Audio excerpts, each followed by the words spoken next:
Monsieur le Président, Madame la Première Dame. Mr. President, Madam First Lady, ladies and gentlemen. Mesdames, Messieurs, je voulais... Ladies and gentlemen, following this G7 meeting that we have just held, and we've been discussing for 2 days now, and I'm going to report back to you. But first of all, I'd like to thank President Trump and all the heads of state and government present here for the extremely productive work and the very productive discussions that we've had since Saturday evening together. There was a lot of nervousness at the outset, a lot of expectations, a lot of tensions, and we heard about a lot of conflict. And I can say that what we were really keen on was to convey a positive and joint message following our discussions. Discussions on several topics. We haven't negotiated a very long text as promised, and you will get just a one-page declaration. Then there'll be a lot of different annexes to it, but it's just one page that covers some of the key items that were addressed. Now, we have decided to hold this joint conference. I'm going to give the floor to President Trump, and of course President Trump and the First Lady will then proceed with their own press conference to the American press, where other discussions will take place. But I just wanted to sum up the different items on which we have agreed and the topics on which we have made headway: biodiversity, digital economy, amongst others. So we wanted to hold this joint conference together because next year it is the United States of America that will host the G7 summit, and we are going to pass the baton on to President Trump. That is why we are here together. And I just wanted to say that for the last 2 days we have worked a lot together on several common points.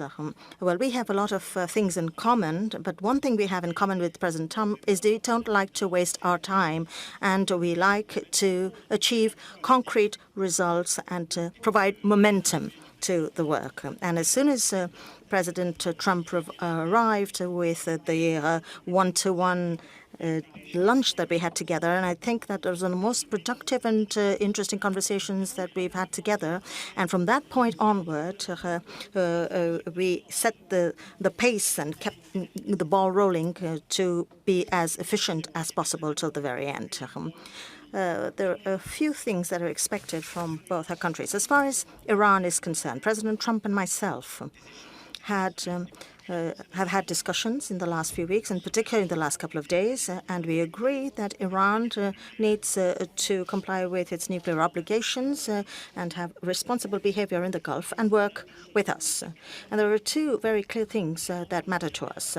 Iran should never have the nuclear weapon, and its situation should not threaten the stability of the region.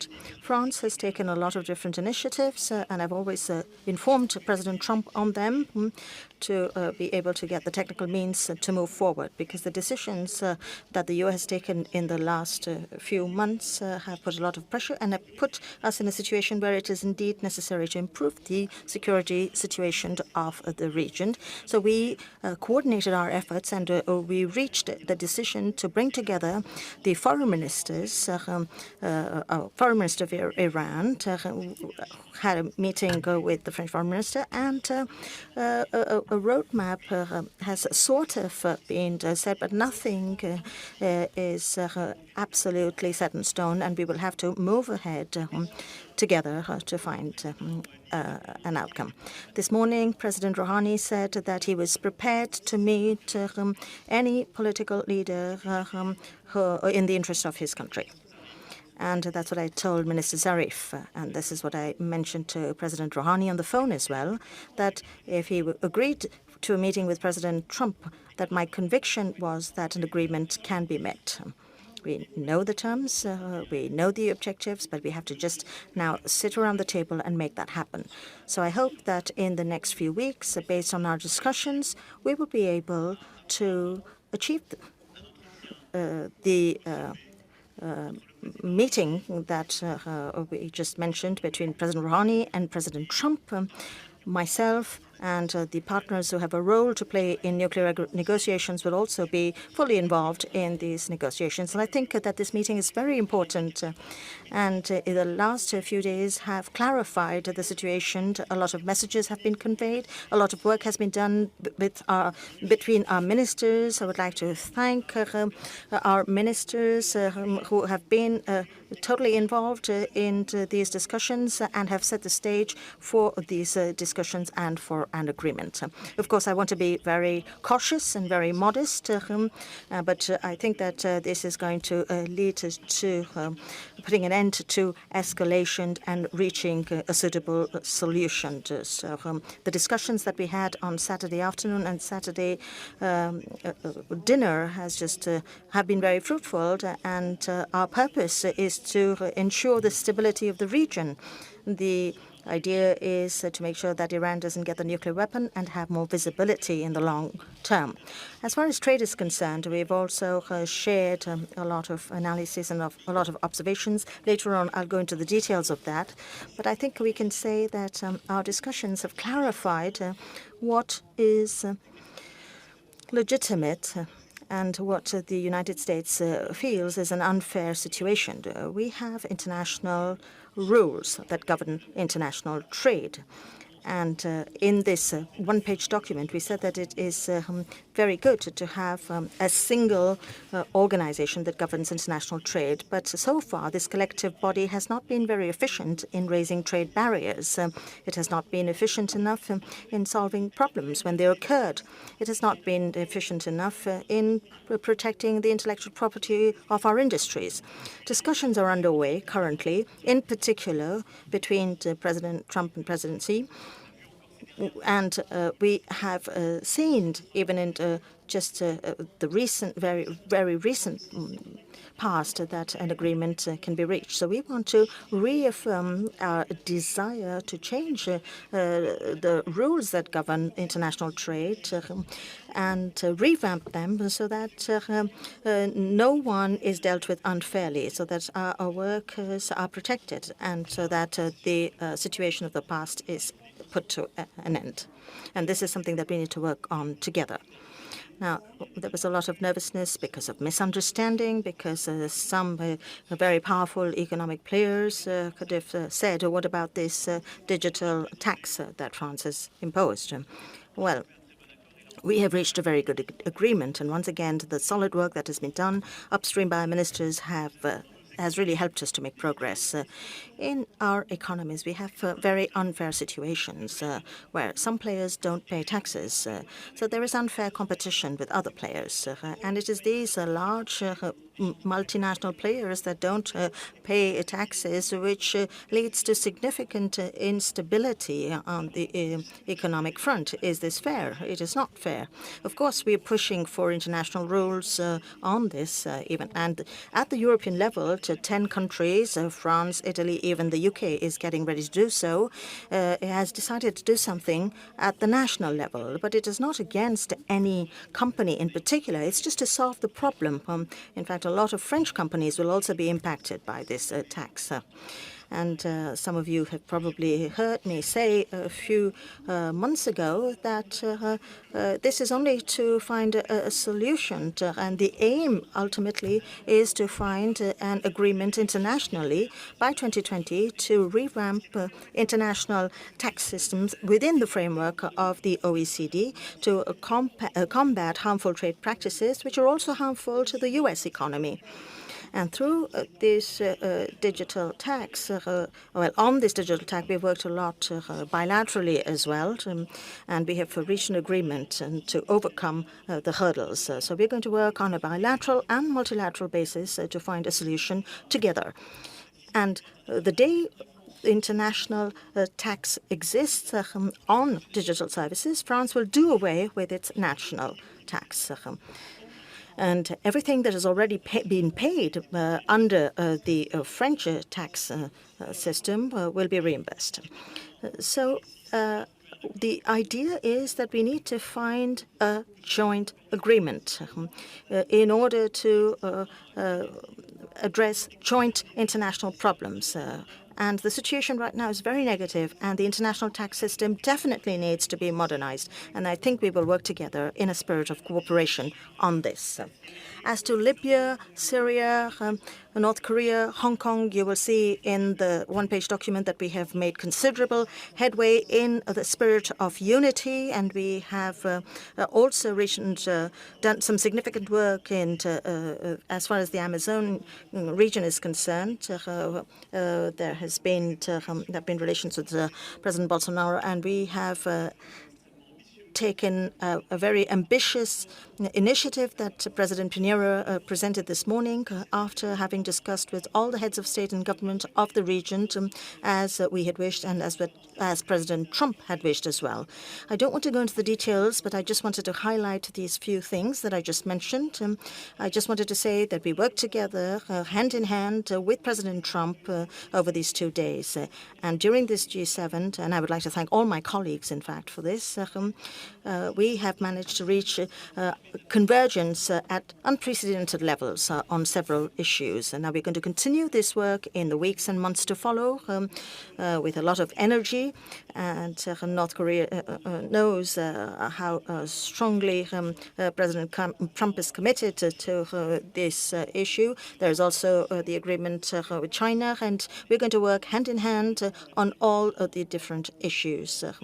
I would like to thank you, President Trump, for your involvement in the last couple of days. I would like to thank your First Lady, who was by your side and who has been very active side by side with my own spouse, and she has honored us and in our country. She knows how popular she is in our country, and President Trump will be hosting the G7 summit next year, so I'm going to give him the floor so that he can tell us how you intend to organize the G7. And I will be there by your side with the same will and the same determination and the same desire for unity. Thank you.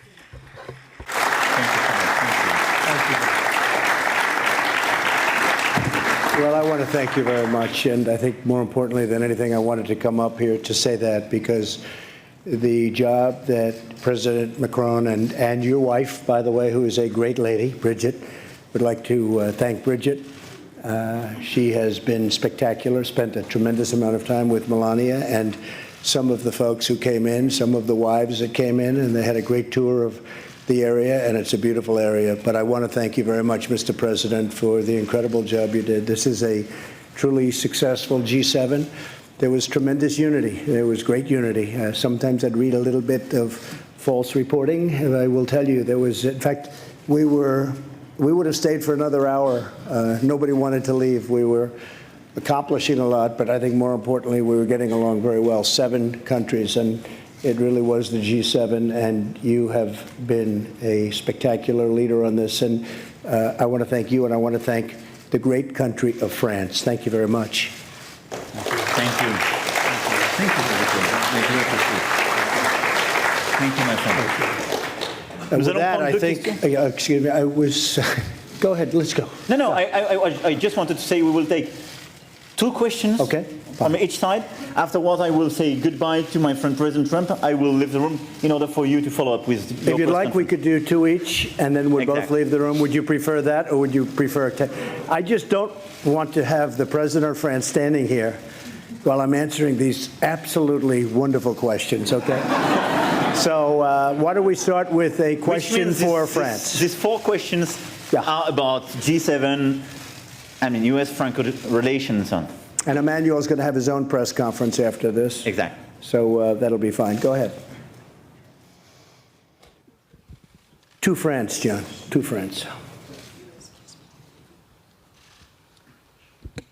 Thank you, Margot. Of course, they are the host country. They should go first. Monsieur le Président Macron, China was not on the official agenda, but it was certainly a big part of the discussions here at the G7. Are you concerned that the trade war that exists now between the United States and China could harm the global economy? If you are, did you talk to President Trump about that? And are you also at the same time concerned that if China's current trade practices go unchecked, that a decade from now we could be in a very terrible situation? Sur ce sujet, nous en avons évidemment. On this subject, we obviously had lengthy discussions during the session on the world economy yesterday morning on both subjects. The discussions underway between China and the United States of America obviously, as we clearly see, create uncertainty, which disturb markets and investors, and during the negotiations will create tensions, which is the case of any discussion. We saw this on different stock markets with which we're familiar. Now the question is to know what the result of these discussions will be.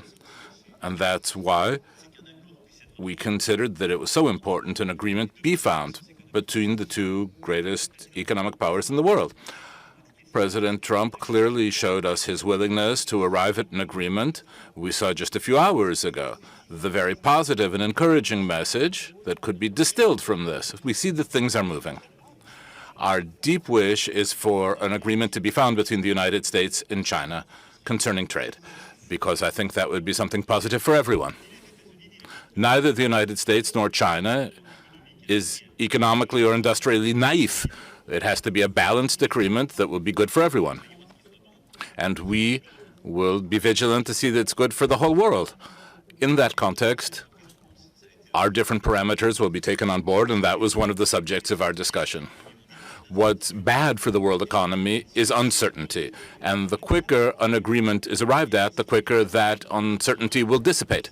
That's what we discussed yesterday, and that's the American president's wish.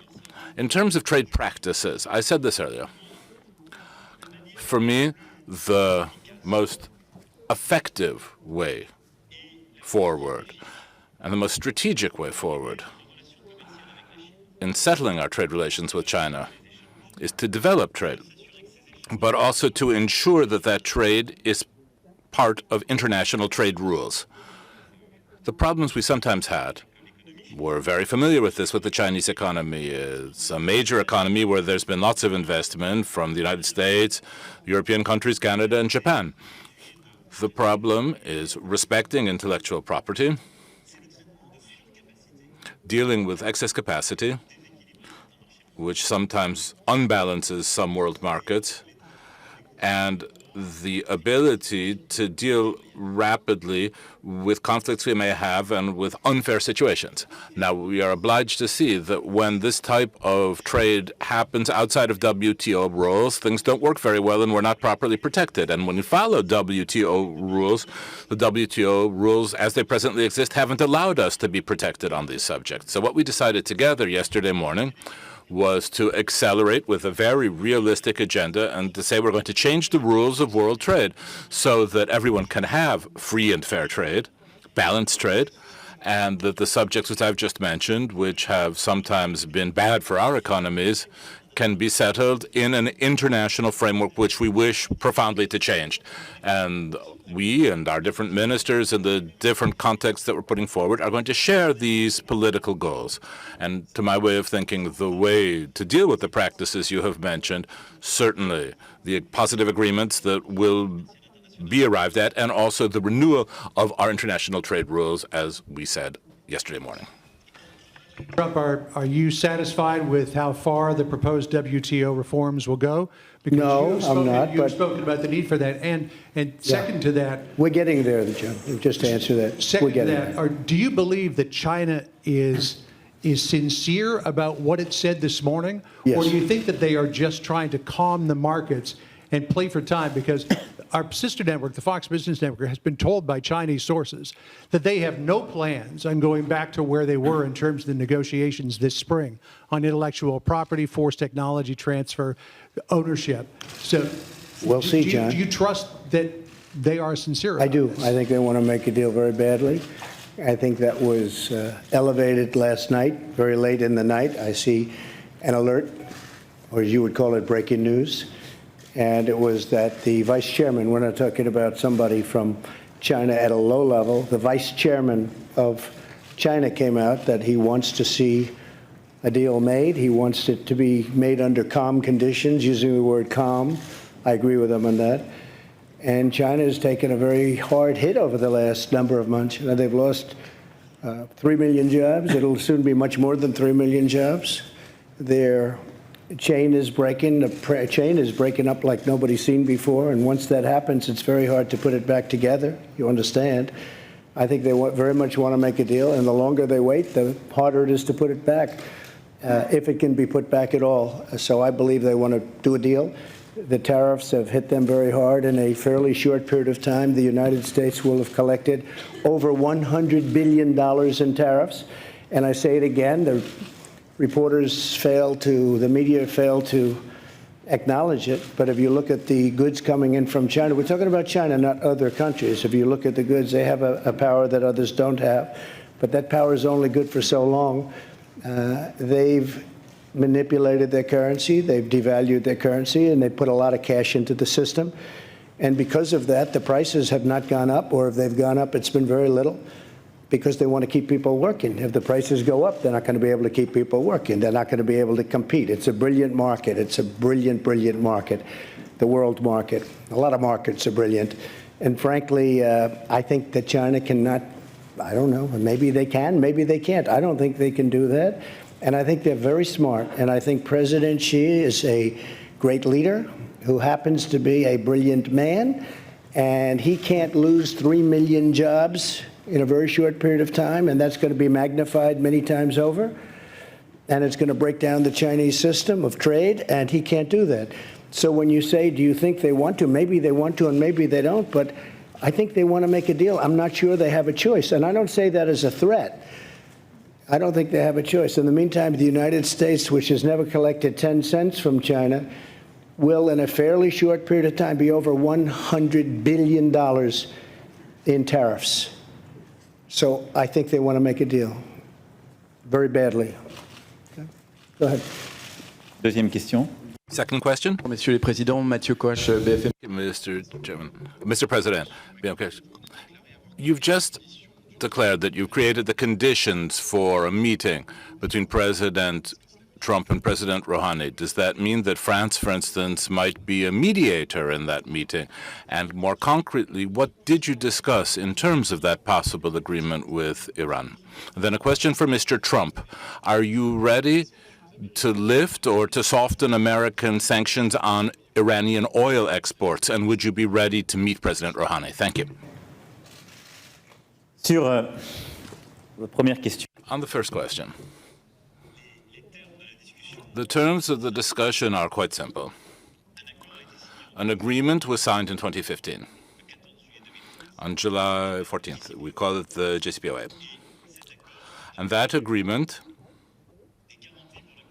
set forth guarantees for the international community, including the signatories of that agreement, saying that Iran would no longer enrich uranium over a certain period of time. I'm simplifying this, but up to 2025, in exchange for reopening many economic sectors and massive investment, largely made by the United States. That agreement had a twofold advantage: stability and security, and also reopening, economically speaking, which was good for Iran. This agreement also had drawbacks and shortcomings. French negotiators in 2015 were the most determined, and France was the country that hesitated most to sign this agreement because we considered we needed as many guarantees as possible. President Trump, during his campaign, made a commitment to those who voted for him to be more demanding and tougher because he considered that this agreement was insufficient, which caused him to leave it. Today, because of the sanctions made by President Trump, the Iranian economy is having serious consequences and a serious slowdown. And that situation very clearly is the aspect, we might say the positive side of things, from one standpoint, is creating pressure and therefore the necessary conditions to improve the terms of an agreement. On the other hand, it's leading to reactions in Iran who are saying, well, we've signed this agreement, but those who have signed it are not respecting its terms, and so we're starting symbolically to enrich uranium, and they risk that they're going to go further still and leave the JCPOA. So given the two goals that we have, where are we going with this? We need to be sure that Iran will never get a nuclear weapon and that there will be no flare-ups in the region. And so what we discussed very concretely was to see how we could improve very considerably, or really, in fact, build a new nuclear agreement with Iran. President Trump was very clear, saying that we would need a much longer time frame for it, that there needed to be surveillance of many more sites, and this is how we can build a much further reaching agreement in terms of our security demands. And on the other hand, we need to convince the Iranians to go in that direction, and we can do that if we give them economic compensation of some form. If we make some movement in terms of lines of credit or reopening certain economic sectors. I can't tell you today publicly more about this because anything I will tell you in detail will jeopardize the conversations we're going to have. But this is basically what we're discussing. On the basis of our initiative, there's also a Japanese initiative. I'm talking in total transparency with the president, but we agreed on a strategic goal, and I want us to go further in this framework and to make proposals. At a given point in time, there will have to be a meeting between the American and the Iranian presidents, and I would wish that in coming weeks, such a meeting take place. France will play a role together with the other signatories who are our partners in the JCPOA. But after that, we'll need to create the necessary conditions because we'll have the necessary visibility for this agreement to be signed and sealed and for this meeting between the two presidents to take place. So I would rather talk about concerted initiatives and exchanges rather than mediation, because at the end of the day, we have constant exchanges with President Trump. I share his goals. Sometimes we say we don't agree on methods, but I want to get there. I want to have an agreement. And I think there's been a true change. This morning, President Rouhani showed himself to be open to this meeting happening. And President Trump has been saying for weeks that he's being demanding, he's being tough, he's put forward sanctions, but I'm ready to have a meeting to make a deal. And I think that we're making progress. I want this meeting to happen, and I want there to be an agreement between the United States and Iran. And France will play the role it is meant to play together with the United Kingdom, with Germany, and all of the other signatory powers and the permanent members of the Security Council. Iran is a country that is not the same country that it was 2.5 years ago when I came into office. Iran was the #1 state of terror throughout the world. There were 18 sites of confliction in my first week when I spoke with the folks at the Pentagon, including lots of generals and lots of other military experts. 18 sites of confliction, meaning 18 sites of big problems. Every one of them was backed by Iran, or in some cases actually using Iranian soldiers, but at a minimum Iranian wealth. Much of it given in the ridiculous deal where they were given $150 billion plus $1.8 billion in cash, and they used that money for some bad purposes. With that being said, I think that Iran is a country of tremendous potential. We're not looking for leadership change. We're not looking for that kind of change. This country's been through that many times before. That doesn't work. We're looking for no nuclear weapons, no ballistic missiles, and a longer period of time. Very simple. We can have it done in a very short period of time. And I really believe that Iran can be a great nation. I'd like to see that happen. But they can't have nuclear weapons. Okay? Thank you. Would you meet Mr. Rouhani? Excuse me? Would you agree to meet with Mr. Rouhani? If the circumstances were correct or the right, I would certainly agree to that.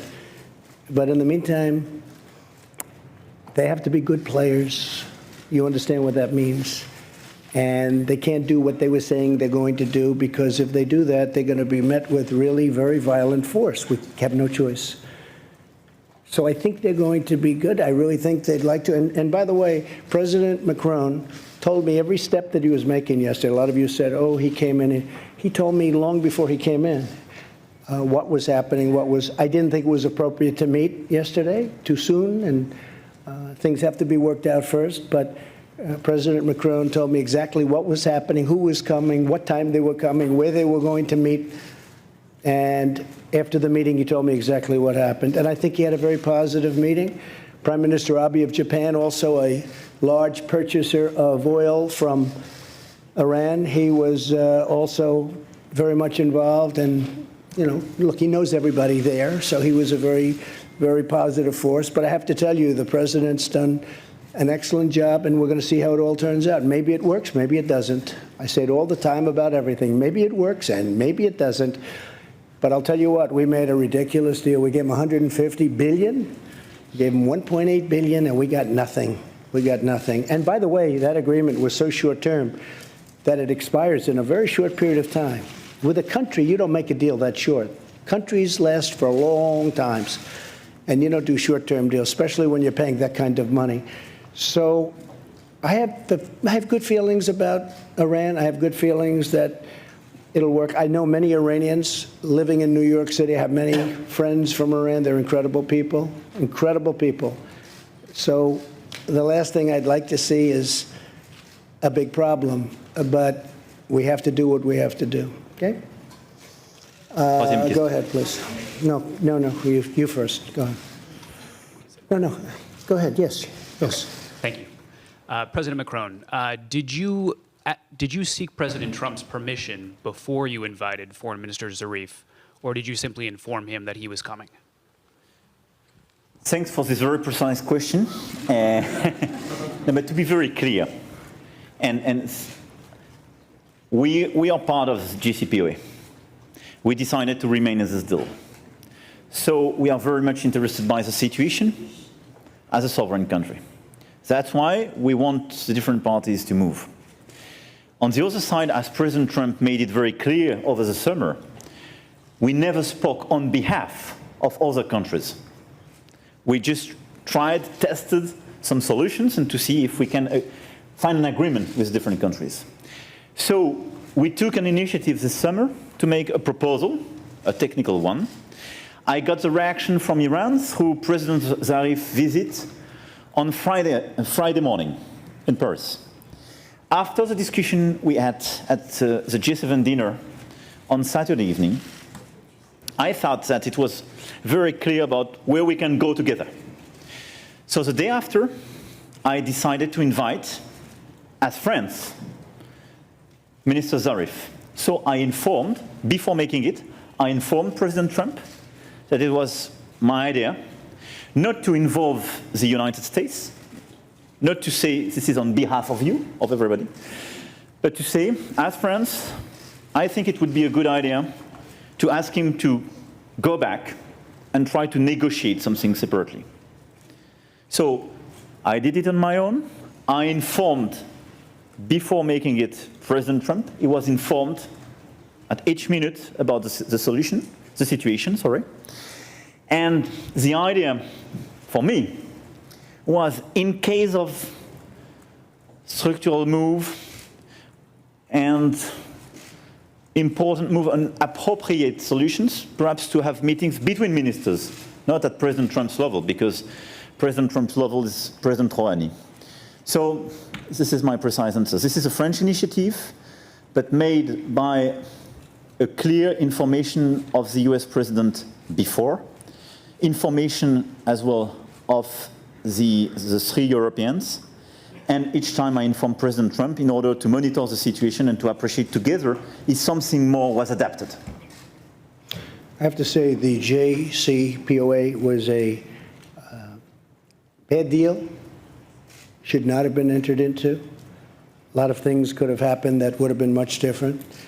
They're allowed to test ballistic missiles. You're not allowed to go to various sites to check. And some of those sites are the most obvious sites for the creation or the making of nuclear weapons. And those things have to be changed, and other things have to be changed. And I will tell you, I have very good feelings about it. I think that we're going to do something. It may not be immediately, but I think ultimately we're going to do something. As I said, Iran is a much different country than it was 2.5 years ago. And we can get that back, and I'd encourage it. I actually had friends years ago, many years ago, they were in the real estate business, and they were in Iran, and they were building houses and building housing and building office buildings and apartment houses, and they did very well. They made a lot of money, and to this day, They're not exactly the youngest developers anymore, but I tell you, they were young when they went over there. They made a lot of money, and they loved the people, and they loved what was going on. And it's a country with tremendous potential. I also say that, by the way, with respect to North Korea. Kim Jong-un, who I've gotten to know extremely well, First Lady has gotten to know Kim Jong-un, and I think she'd agree with me. He is a man with a country that has tremendous potential. You're in between China, Russia, and South Korea. People want to get to South Korea. They got to get there somehow, and if they're going to do anything other than essentially fly, they want to go through. So railroads and everything else, so many things want to happen there. I think that North Korea has tremendous economic potential, and I think that Kim Jong-un sees that. He would be the leader, and I think he sees the tremendous potential that it's got. With respect to Iran, same thing. Iran is incredible people, an incredible country potentially, location that's a little rough neighborhood, but eventually it's going to be a beautiful neighborhood. I think that it's going to work out. And I really believe that those countries that went into the original deal, that more and more are agreeing with what I did. But I think those countries are going to be saying thank you someday. I hope they're going to be saying, including France, including the president, because I think we did the right thing. I know we did the right thing. If for no other reason, it's just too short. It's almost expiring, if you think about it. And somebody said, well, you'll go and make an extension. No, they're great negotiators. Look at what they did to get the deal. Look at what they did to John Kerry and to President Obama. Look what happened, where they're bringing plane loads of cash, plane loads, big planes, 757s, Boeing 757s, coming in loaded up with cash. What kind of a deal is that? So I think a lot of good things are going to happen. And I just want to say this because I've spoken a lot with the president this last 2.5 days. We've never had a better relationship. We had a lunch that lasted for quite a while that many of you got to see. It was the two of us. No staff, no anything. He wasn't trying to impress his people. I wasn't trying to impress his people. We were just trying to impress each other. And I'll tell you what, it was the best period of time we've ever had. And we accomplished a lot. I don't mean just, gee whiz, wasn't that nice? He's a very capable man. He's doing a great job for France. He did an incredible job for the G7, and I just want to thank you. And you go ahead to your news conference, and very special. This was a very special, very unified 2.5 days, and I want to thank you for it. Thank you. Thank you.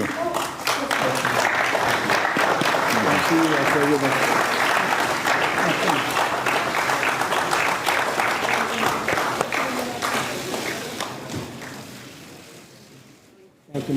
Thank you. I will leave the floor and the press conference to President Trump, and I will wait for the end of your own press conference. Voilà, finalement. Je ferai une conférence de presse. Je vous laisse la poser au président.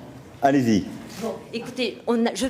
Well, I don't want to give anything away, but we saw your wife, the First Lady, drink a glass of French wine yesterday. So can you perhaps give up on your threat to put sanctions on French wine? Because if we've understood correctly, you have arrived at an agreement on taxing digital firms. Could you confirm that there has been an agreement between you and France on taxing digital firms? Confirm that the First Lady loved your French wine, okay?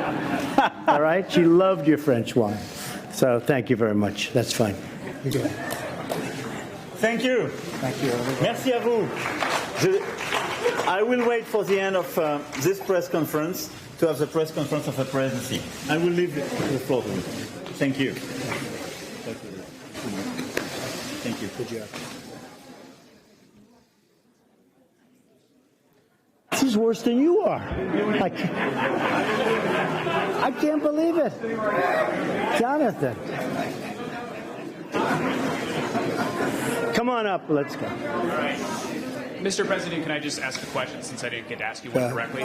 On China, you have recently been saying that China wants to make a deal, but that you are not necessarily ready for a deal. All right, we'll start now. Please sit down. Thank you. Thank you. Please sit down. You've recently Thank you very much. You've recently been saying that China wants a deal, but you're not necessarily ready for a deal, and you like the tariff revenue that is coming in. Are you now ready to make a deal? Only if it's a fair deal and a good deal for the United States. Otherwise, I will not make a deal. We have billions and billions coming in, and I think we're going to get there. I do. I believe it more strongly now than I would have believed it a while ago. We're going to get there, and we're going to have a really, we're going to have a fair deal. But remember this, when you say fair, China's been taking out of this country $500+ billion a year for many, many years. Many, many years. It was time to stop. As a private person, I used to talk about it. It's one of the reasons I'm president. And we're in a great position. Our country's doing well. Our unemployment numbers are the lowest they've been in over 50 years. Our unemployment numbers for African American, Asian, for Hispanic are the best they've ever been, historic numbers. We're in a very strong position. Our consumers are strong. Walmart just announced numbers that were, mind-boggling numbers. It's a great poll right there. That's the ultimate poll. How are the retailers doing and how are certain companies doing? So we're doing very well, and I think that we're going to make a deal with China, and I think eventually we're going to make a deal with Iran too. But why are you optimistic they'll change their behavior? It's not a question of behavior. I think they want to make a deal, and I think they should make a deal, and I think if they don't make a deal, it's going to be very bad for China. And I very much appreciate the fact that they came out last night, very late last night, and they said, they want to make a deal. They want it to be under calm circumstances. It was a little different kind of a statement. I thought it was a beautiful statement. I thought it indicated a lot. Go ahead. Thank you, Mr. President. Here we go. I actually have a question for you on next year's G7 summit, but can I just clarify something you said? You mentioned earlier today. One question. Go ahead. Well, let me do the clarification and then I'll get to the question. No. You talked about One calls question. with China and a breaking news alert. I'm trying Yeah. to understand what specifically you heard from China. And on next year's G7, you alluded today, dropped several hints about Miami, about Doral, and hosting next year's G7 at your property. What reassurances, if any, can you give the American people that you are not looking to profit off the presidency? Well, I'll tell you what, I've spent, and I think I will, in a combination of loss and opportunity. Probably it'll cost me anywhere from $3 to $5 billion to be president. And the only thing I care about is this country. Couldn't care less, otherwise I wouldn't have done it. People have asked me, what do you think it costs? And between opportunity, not doing things, I used to get a lot of money to make speeches. Now I give speeches all the time. You know what I get? Zippo, and that's good.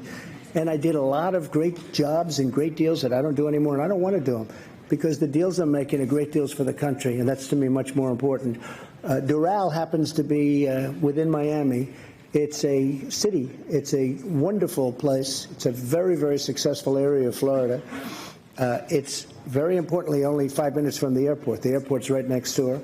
It's a big international airport, one of the biggest in the world. Everybody that's coming, all of these people with all of their big entourages come.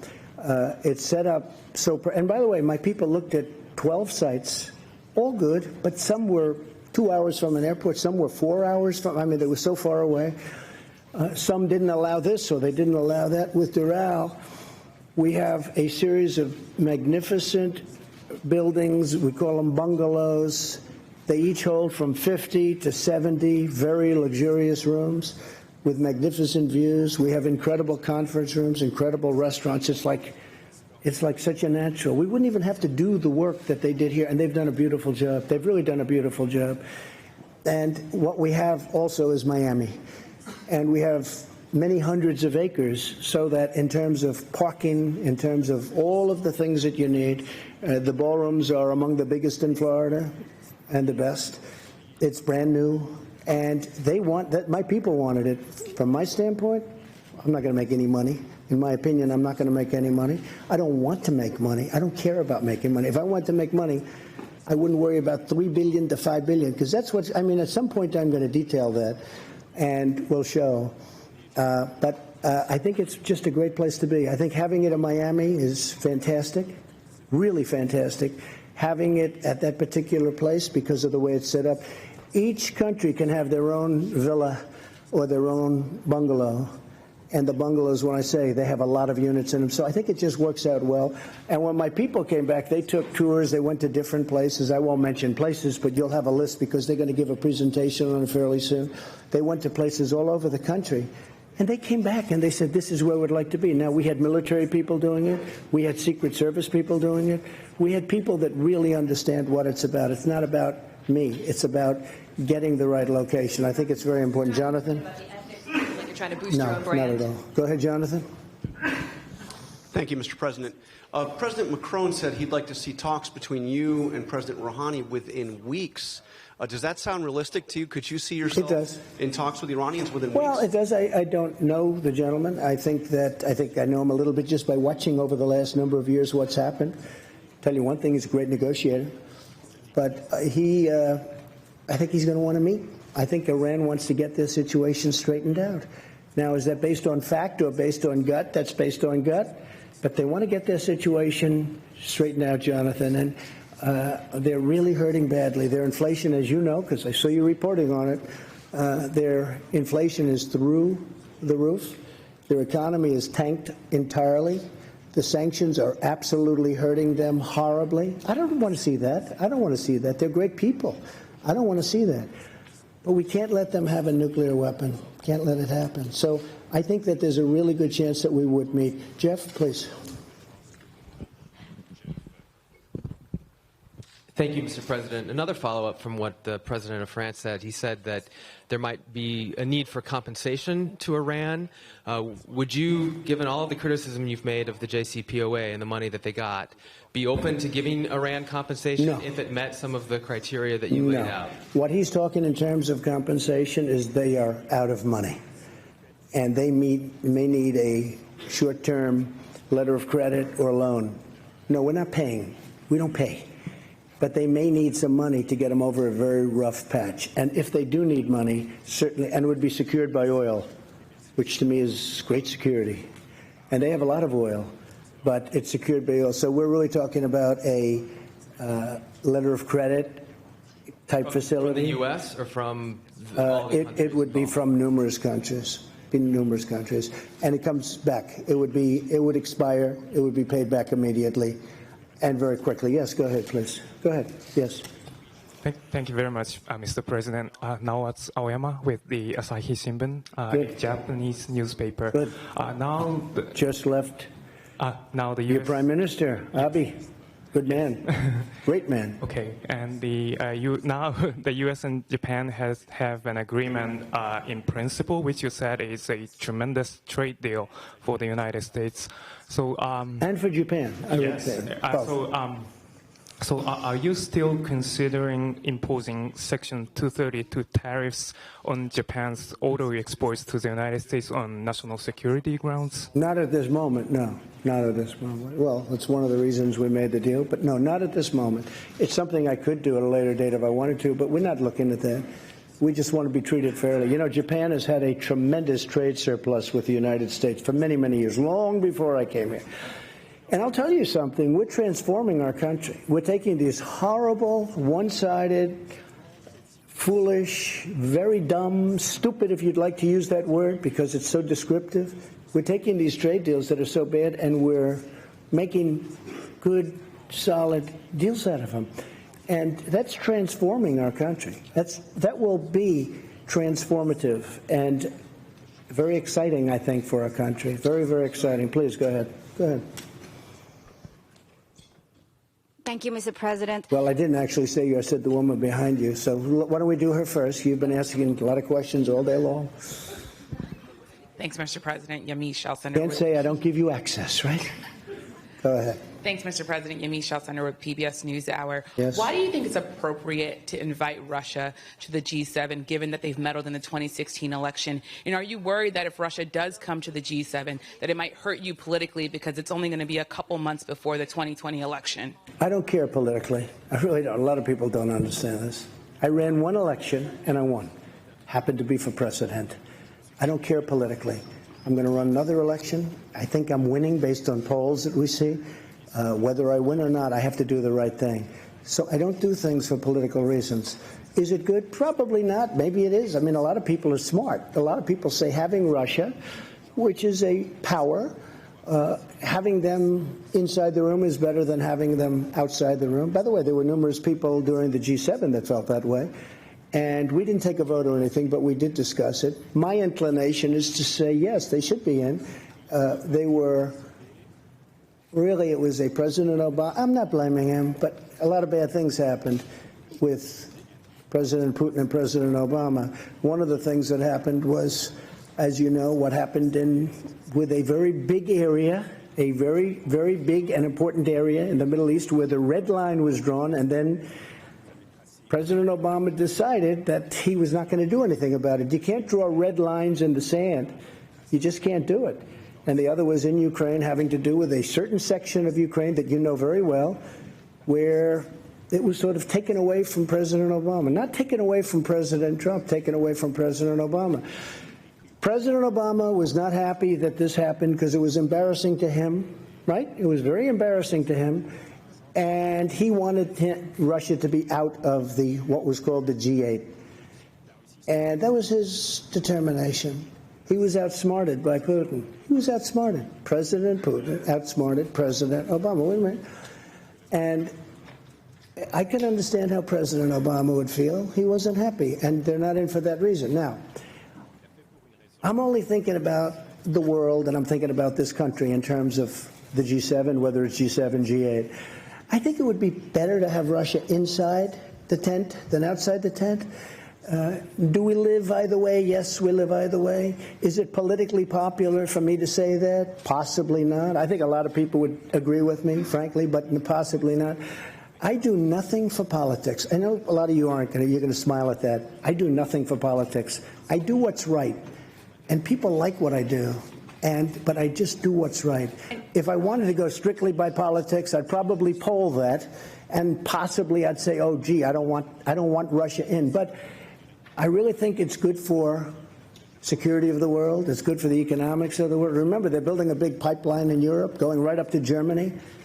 And I said to Angela, who I had a great relationship, but I said, you pay Russia billions of dollars, and then we defend you from Russia. And I say, how does that work? Misleading statement that Russia outsmarted President Obama. Well, he did. Other countries have said that the reason why Russia was kicked out was very clearly because they annexed Crimea. Why keep repeating what some people would see as a clear lie? Well, it was annexed during I know you like President Obama, but it was annexed during President Obama's term. If it was annexed during my term, I'd say, sorry, folks, I made a mistake, or sorry, folks. President Obama was helping Ukraine. Crimea was annexed during his term. Now, it's a very big area, very important area. Russia has its submarine.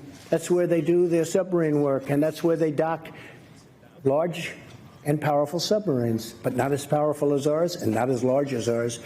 But they have their submarines. And President Obama was pure and simply outsmarted. They took Crimea during his term. That was not a good thing. It could have been stopped. Could have been stopped with the right whatever. It could have been stopped.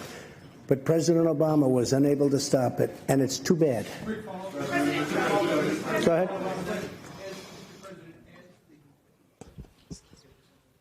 As the G7 host next year, you were allowed to invite other countries to come, guest countries, even though they're not necessarily part of the overall group. Would you consider inviting Vladimir Putin under those circumstances? I don't know that he'd accept. Those are tough circumstances. He was a part of G8, and all of a sudden, he's not out or he's not in. So I think, John, actually, that's a pretty tough thing for him. He's a proud person. Would I invite him? I would certainly invite him. Whether or not he could come psychologically, I think that's a tough thing for him to do. You have a G8, now it's a G7, and you invite the person that was thrown out really by President Obama, and really because he got outsmarted. President Obama, pure and simple. And don't forget, it was not just Crimea. It was the red line in the sand. And Obama said, never violate the red line in the sand. And then they went ahead and they killed many children with gas. It was terrible. And he did nothing about it. I did, but I was there years later. I did something about it, but I was there late. Go ahead. Thank you, sir. Can you help us understand the timeline on the China calls? Were you referring to the statement by the vice. Well, we've had many calls. Secretary Mnuchin is here, and you've had many calls over the last 24 hours, but certainly over the last 48 hours. We've had many calls, not just one. This isn't one. And these are high-level calls. They want to make a deal. And by the way, I think a deal is going to be made, but they want to make a deal. So the Chinese are saying that there weren't any The particular. Chinese are not saying that. Excuse me, let me explain something. The vice chairman of China, do you get higher than that other than President Xi? The vice president, the vice chairman, it's like the vice president, the vice chairman made the statement that he wants to make a deal, that he wants to see a calm atmosphere. He wants it all to happen. That says it there. I don't have to talk about, you folks who were reporting before, well, we can't find any phone call. He released a statement. I didn't release it. He released a statement. But there were phone calls, sir, Mr. President. There were phone calls. Numerous calls.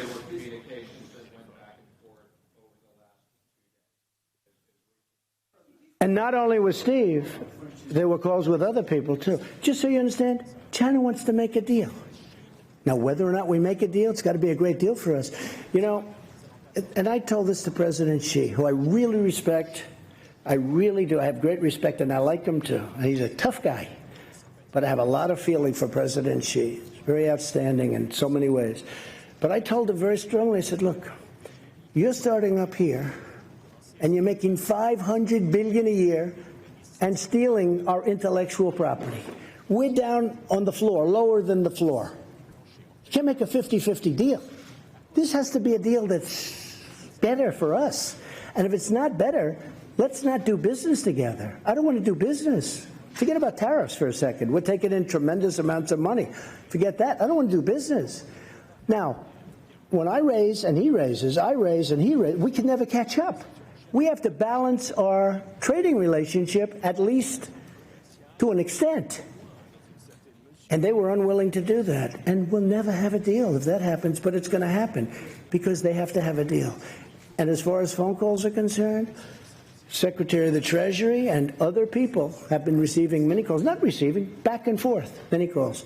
China wants to make a deal, and if we can, we will make a deal. We'll see. Go ahead.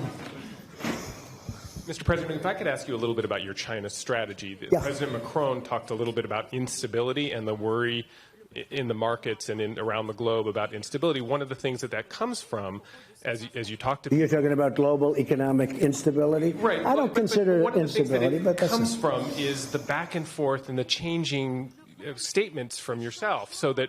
Sorry, it's the way I negotiate. So my question is that a strategy? Is it a strategy to call President Xi an enemy one day and then say that relations are very good the next day, and then, it's gone back... It's the way I negotiate. It's done very well for me over the years, and it's doing even better for the country. Could you talk a little bit about and I do think that, look, here's the story. I have people say, oh, just make a deal, make a deal. They don't have the guts and they don't have the wisdom to know that you can't continue to go on where a country is taking 500 billion, not million, 500 billion with a B, out every single year. $500 billion. You just can't do that. Somebody had to do this. This should have been done by President Obama. It should have been done, and Biden, Sleepy Joe. It should have been done by other people. It should have been done by Bush. It should have been done by Clinton. Double Bush. It should have been done. I'm doing it. Let me tell you something else. North Korea should have been done a long time ago. I'm doing it. I'm doing a lot of things that I shouldn't have to be doing. Please. Go ahead, please.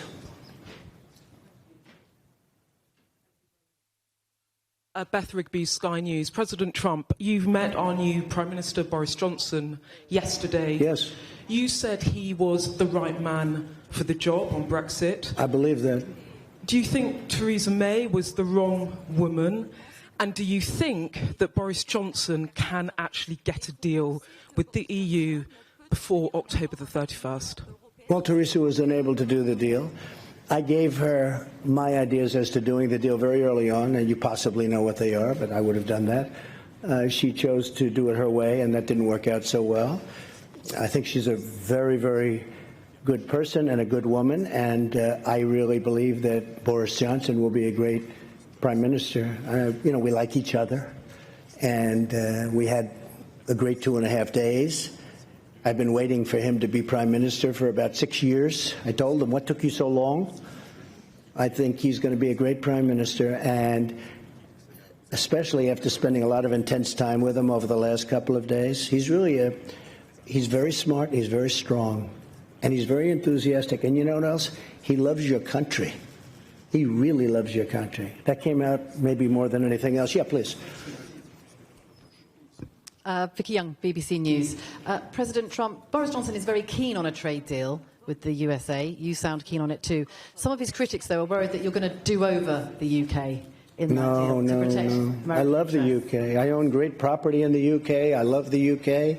I have no idea how my property is doing because I don't care.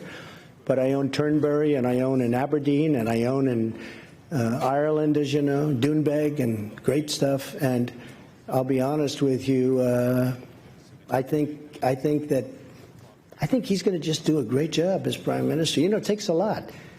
It's so many different elements to being a great prime minister. And you needed him. I just think his time is right. This is the right time for Boris. This is the right time for Boris. Yeah, please, go ahead. Go ahead, right here. Say who you're with, please. Robert Peston from ITV in the UK as well. You've obviously had a good few days with President Macron, who you appear to be doing business with, to use your favourite expression. After Brexit, who do you think will be your more important relationship? President Macron, France and the EU, or Boris Johnson, Prime Minister of the United Kingdom? I think we're going to have just, look, France is a great nation. It's being run. A lot of things are happening. You know, it's not easy what he's doing. He's changing certain ways. It's a very hard thing to do. I won't get into it. I'm going to let him sell his ideas, but a lot of people don't disagree with his ideas. But it's a very hard thing to do. If you're a great citizen of France, you love your country, but you want to do the way you've been doing it for a long time. But maybe that's not working, and maybe they have to do what he has to do. I think he's going to do a fantastic job, but it's very tough for him. I know how tough it is for him. He's been having a hard time, and nobody would have an easy time. But I do believe he's doing the right thing. Boris is different. It's a different kind of a deal. Boris has to try and do something with Brexit. It's very tough. I deal with the EU. The EU that's a very, very strong group of people. They have their ideas, and they're not easy to deal with, I will tell you. We're very close to making a deal, by the way, with the EU. I have to say this. We made a great deal with Japan, and we're very close to maybe making a deal with the EU because they don't want tariffs. It's very simple. They don't want to tax cars. Mercedes-Benz, BMW, they don't need a 20% or a 25% tax. But we're very close. I think we're going to make a deal with the EU without having to go that route. I may have to go that route, but maybe not. We're going to have a deal, a really fair deal, but the EU is another one. We've been losing $180 billion a year for many years. That's a lot of money. How much can you take out of the piggy bank, right? But which alliance will be more important, with the EU or with Britain? Both. I don't want to say which. Look, I think we have been with, I guess would start off by saying England, right? You know, I asked Boris, where's England? What's happening with England? They don't use it too much anymore. We talked about it. It was very interesting. But the United Kingdom is a great, incredible place. It's an incredible nation. And it's, you know, been one of our tremendous allies. And another one happens to be Australia. He was here also, Scott. He is fantastic. In fact, we're honoring him in Australia at the White House in a very short period of time. But I think that, excuse me? Will you visit Australia? At some point I will, yeah. At some point I will. Also Germany. Angela asked me to visit Germany. We're going to be doing that too. So I just think they're very different. And they're going to be going at it for a little while, but ultimately probably it works out. They may have to get out. They may not make a deal. The European Union is very tough to make deals with. Very, very tough. Just ask Theresa May. Thank you, Mr. President. Ziegler with the Associated Press. I was hoping you could clarify. Last year, you left this summit in Canada, feuding with the summit host. This year, things seem to be a little bit different. You're talking about unity, had a hug with President Macron on the stage. What is different? And also, as President Macron said, he's passing you the baton now of leading this multilateral institution. You ran on the platform of America First. What is your now that you have a mandate for the international community, what are you going to do with it? Well, we actually had a very good meeting. I had it out with one or two people where we disagreed in terms of concept, but we actually had a pretty good meeting last year. I would say that this was a big step above in terms of unity, in terms of agreement. We have really great agreement on a lot of very important subjects. But last year was good also. I mean, last year was good also. I think last year might have been a little bit underrated. You know, go ahead, and please. In terms of the G7 presidency, what do you want to do with it? What's your agenda? Oh, we're going to do something hopefully special. We're going to build on what we have now. We built on something really good.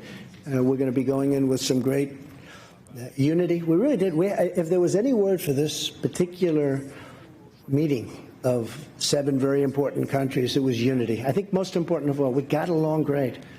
We got along great. Go ahead. Thank you very much, Mr. President. I'm Qing Yichang with Shanghai Media Group. You just mentioned that Chinese Vice Premier Liu He said China is willing to resolve this issue through calm negotiations. No, I didn't say it. He did. Yes. Yeah. And will the U.S. negotiate in the same manner? Yes. And also, so the other issue, the other question. That was an easy answer. So the U.S. will negotiate in the same manner with... Absolutely. Great respect for China, great respect for the leadership of China. Absolutely. And also the other question is that you say you definitely will invite Putin to join next year's summit. I haven't said that, but I think that having President Putin in what was the G8, he was a member of the G8, and I heard he was a good member of the G8. Having him in, I think, is more of an advantage. I think it's a positive for the world. I think it's a positive for Russia. I think it's a big positive for Russia. And it's something the group is discussing. They are discussing it. But just a few hours ago... People feel very much like me, many people. What? But just a few hours ago, Russian foreign minister is saying that it's not their foreign policy pursuit to return G8. What's your reaction? Well, you know, we'll see. I know one thing. If they were invited back, I think they'd be there. If they weren't, that's okay, too. I just think they'd be better inside than outside. I mean, as I said before, I really do. I think they'd be an asset. I think it would be a good thing. You know, some of the things, we were going in the room, and yesterday in particular, we were discussing 4 or 5 matters, and Russia was literally involved in all of those 4 or 5 matters. And a few of the people looked up and said, you know, why aren't they here talking to us about it? What are we going to do now, go home? Take it easy for a day, although I'm not doing that. I don't take it easy. But we're going to go home and start calling them at the end of the week and say, hey, how about this? Could have been in the room. We had numerous things that we were discussing, right? Numerous. We had a lot of things that we were discussing. And it would have been very easy if Russia was in the room. If he was in the room, we could have solved those things. Now they're just in limbo. But I have to say, with all of that, very little in limbo. But somebody will speak to him about some things, and frankly, they're not very complicated. But it would be easier if they were in the room. Thank you so much. Josh, go ahead. Josh. Mr. President, there was a significant talk at the summit about climate change. I know in the past you've harbored some skepticism of the science and climate change. What do you think the world should be doing about climate change, and do you still harbor that skepticism? I feel that the United States has tremendous wealth. The wealth is under its feet. I've made that wealth come alive. We will soon be exporting. In fact, we're actually doing it now, exporting. But we are now the #1 energy producer in the world, and soon it will be by far, with a couple of pipelines that have not been able to get approved for many, many years. It'll have a huge impact. I was able to get ANWR in Alaska, could be the largest site in the world for oil and gas. I was able to get ANWR approved. Ronald Reagan wasn't able to do it. Nobody was able to do it. They've been trying to do it since before Ronald Reagan. I got it approved. We're the #1 energy producer in the world. Soon it will be by far the #1.